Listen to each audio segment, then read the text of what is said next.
Dante, wala bang ibang paraan para magamit pa yung mga balota na yan? Magandang tanghali, Aga. Wala nang ibang paraan para magamit yung mga nauna lang na imprentang balota. Sa katunayan nga, Aga, ay opisyal nang ipinatigil ng Commission on Elections o COMELEC sa National Printing Office o NPO kagabi ang pag-iimprenta ng mga balotang gagamitin sana para sa 2025 midterm at Bangsamoro parliamentary elections.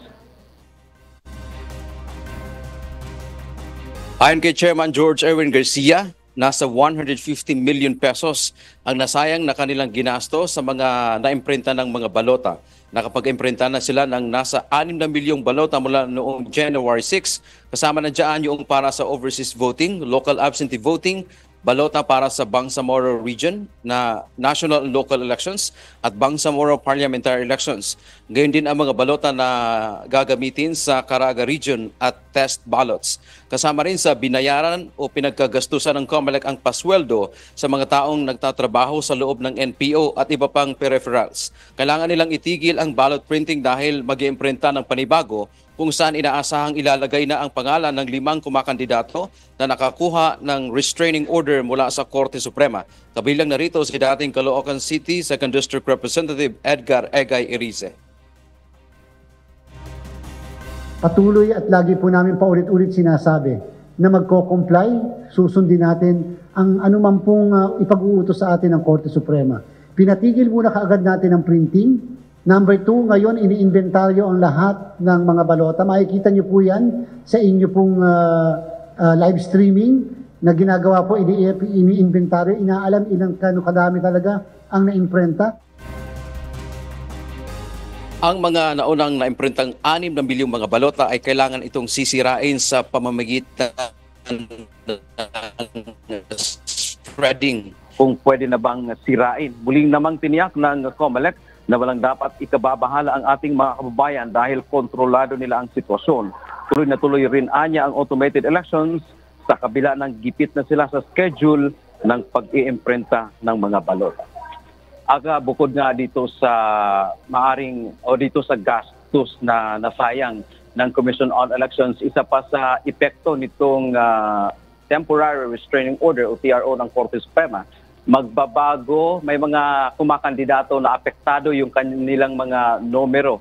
So mula letter M, dahil Mustafa yung maaaring ipasok sa balota, itong si Subair Mustafa, kailangan niyang ipasok sa balota, letter M.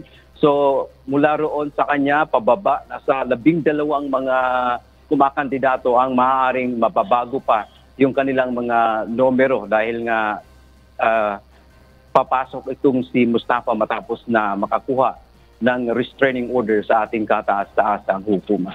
Yan ang ating update mula dito sa Maynila. Balik sa iyo, Aga.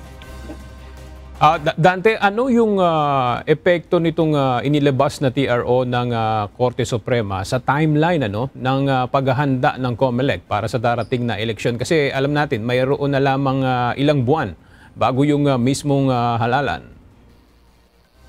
Yes, Aga, ang direkta talagang apektado dito sa inilabas na restraining order ng Korte Suprema ay itong pag-iimprenta ng mga balota dahil supposed to be ang ballot printing ay nagsimula ito sana noong December 2024 pa. Pero dahil hinihintay sana ng COMELEC na magkaroon pa ng desisyon yung mga pending, mga nakabinbing kaso sa kanila, kaya minove nila ito ng January 6. Magkagayon pa man, mayroon pang lumabas na temporary restraining order kahapon. So ang sinasabi dito ng COMELEC, talagang gipit na sila.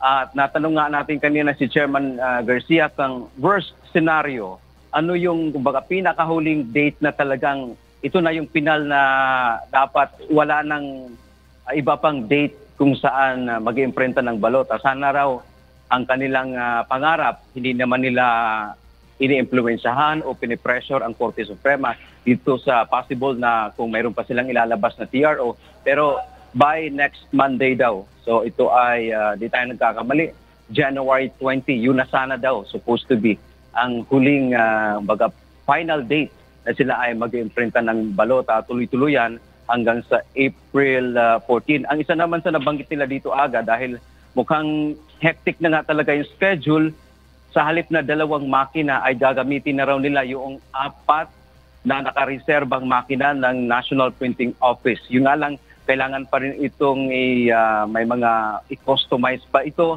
na kailangan mag-match siya doon sa makina naman o doon sa sistema nitong makina na ginamit ng mula sa South Korea. So dapat magkapareho para yung balotang ilalabas nito, i-imprenta ay pare-pareho lamang doon sa... Dalawa lang kasi yung machine ngayon ginagamit, tapos may naka-reserve pang 6. So yun yung plano nila. Isa sa mga plano nila, dapat magamit na yung 4 para ma-meet nila yung kanilang schedule. Aga.